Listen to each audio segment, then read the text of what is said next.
Dunia JJ Rizal tak pernah jauh dengan Betawi. Terlahir dari keluarga Betawi, Rizal kecil tentu saja akrab dengan budaya keseharian dari masyarakat yang merupakan penduduk asli Jakarta. Didukung dengan latar belakang akademi sejarah yang ditekuninya, Rizal pernah menjadi kolumnis di salah satu majalah sejarah internasional di Belanda, khusus menulis tentang sejarah Batavia, Betawi, dan Jakarta. Masih terkait Betawi, Rizal juga pernah menyandang anugerah budaya Gubernur DKI Jakarta pada tahun 2009. Dan masih banyak catatan-catatan lain terkait JJ Rizal dan pernak-pernik Betawi. Tak hanya tentang Betawi, nama JJ Rizal juga tak bisa dipisahkan dengan Komunitas Bambu, sebuah lembaga yang didirikannya pada tahun 1998, lembaga yang intens menggarap buku-buku ilmu pengetahuan, budaya, dan humaniora.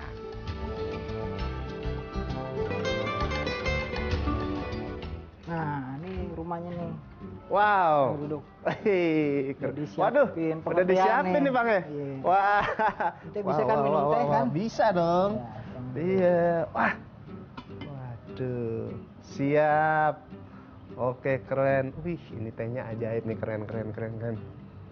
Wangi pula. Waduh. Udah gitu ada kue lebaran Belanda. Iya. Kue Minum dulu kiju. ya, Bang. Kiju.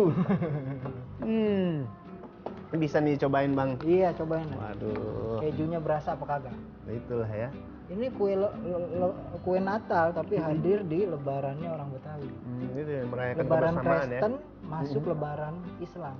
Cuma di Betawi doang. Betawi doang. Iya, tapi sekarang dipakai di seluruhnya. Kue-kue Kristen, nastar, biskuit semua. Nah, ini tehnya wangi nih. Sedap ya? Oh, mantap. Kayaknya enak banget ya. Asoy. Adem Asoy. deh ya tenggorokan. Mantap deh pokoknya ini tehnya paling mantap deh pokoknya di sini. Nah, Bang. Gratis lagi. Gratis lagi. Waduh, ntar bawa Belajar pulang. cobain kuenya. Ntar bawa pulang nih, bungkus, bawa pulang. Oke. Nah, jadi Bang, sebetulnya apa aja sih yang ngangenin waktu lebaran Betawi, Bang? Saya ingat ada tradisi namanya nganter. Nganter. Oke. Nah, nganter ini biasanya gini loh. Orang Betawi itu kalau puasa seperti banyak menurut saya etnis ya, suku bangsa gitu, menyiapkan aneka macam makanan. Ya. Dari buah-buahan yang sifatnya dibuat manisan sampai kue-kue kering begitu ya, terus masakan sayur-sayuran, juga daging gitu. Nah, itu diantar keliling ke seluruh tetangga. Bukan hanya sanak saudara, seluruh tetangga dan bukan hanya yang Islam. Iya. Oh. Mau dia Kristen kek, mau dia Buddha kek, mau dia ateis kek, pokoknya dianterin makan supaya merayakan hari Lebaran. Sebenarnya bukan merayakan hari Lebaran, itu merayakan kebersamaan, komunalisme. Jadi kesucian kita itu tidak ditentukan oleh pencapaian kita beribadah, tapi hablum minanas kita. Hubungan kita dengan manusia. Tuhan emang istilah dalam Islam buat orang Betawi. Tuhan memang yang akan mengukur pahala kita, tapi pahala itu akan menggantung-gantung kalau kita tidak sempurnakan dengan hubungan yang baik dengan tetangga-tetangga kita. Siapapun ya. itu. Itu yang menurut saya ngangenin ya, yang membuat kita sebagai komunitas masyarakat di Jakarta itu merasakan keguyuban, merasakan kebersamaan. Nah, ini barang yang susah, itu barang yang langka begitu hari-hari ini. Kita kan krisis kita sebenarnya krisis nilai kepercayaan. Kita nggak percaya sama Trust ya, susah. iya, Ya. trust itu kita susah menemukan kepercayaan. Mas, Lebaran itu mengajarkan kita tentang kepercayaan itu, tentang tidak lagi memandang lu siapa, gue ini apa, posisinya bagaimana begitu. Itu tradisi ngantar itu tradisi yang menurut saya menarik, dan yang menarik lagi menurut saya nanti mereka akan tutup kebersamaan itu dengan saling berkunjung. Jadi yang orang Betawi itu akan datang nganter gitu ya, pada malam takbiran tuh nganter. Kalau yang ABG gitu ya, remaja-remaja biasanya tuh pergi ke pasar kembang Rawabelong nyari kembang sedep malam. Kembang sedep malam tuh kembang kalau malam tuh wangi begitu ya. Iya. Tuh, biasa orang dagang ngamprah tuh di Rawabelong. Karena apa? Karena kalau tidak membawa kembang sedap malam ke rumah calon mertuanya itu dianggap tidak punya liangsin, tidak punya kesopanan.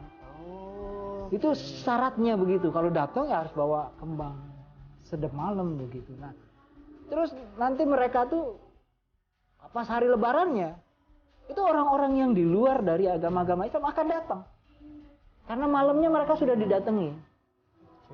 Istilahnya kayak disogok gitu dengan anteran begitu. istilahnya jotan. Iya. Di jotan gitu. Nah, nanti di hari Lebaran kedua ketiga mereka akan pelesiran bareng. Dan pelesirannya itu mencari tempat-tempat yang dianggap punya keberkahan, memberi karomah. Dan kalau kita sebut di Jakarta tuh aneh tempatnya. Misalnya tujuan utamanya tuh Museum Nasional yang dulu disebut Gedung Jodoh. Gedung Jodoh. Iya, kenapa disebut Gedung Jodoh? Karena dianggap gedung itu tempat di mana kita bisa memperoleh berkah mudah atau gampang dapat jodoh. Makanya kan kalau Lebaran saya tanya, gimana jodohnya? Udah belum?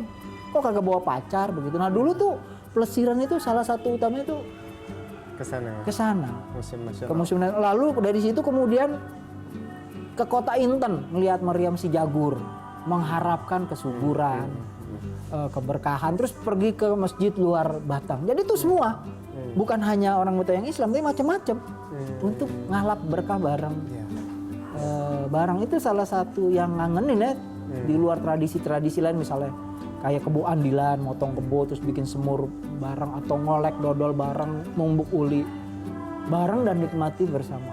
Artinya kebersamaan itu yang Paling ngangenin istimewa sebetulnya. banget, paling ngangenin lah. Kebersamaan Iya, itu karena sendiri. sekarang langka kan semua beli kue di warung, Iya. beli kue ke swalayan. Jajan Iya kan? luar, ya, beli dulu. Atau makanan yang paling dicari waktu Lebaran bukannya ketupat, bakso. Jadi apa nilainya itu menurut saya yang ngangenin itu, bahkan sampai bendanya saja, artefaknya aja kita sudah tidak bisa.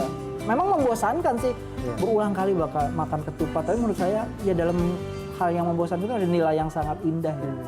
Sangat ngangenin. Yang paling penting sih tadi yang soal kebersamaan itulah ya yang paling utama, yang sudah jarang mungkin ditemukan hari-hari ini.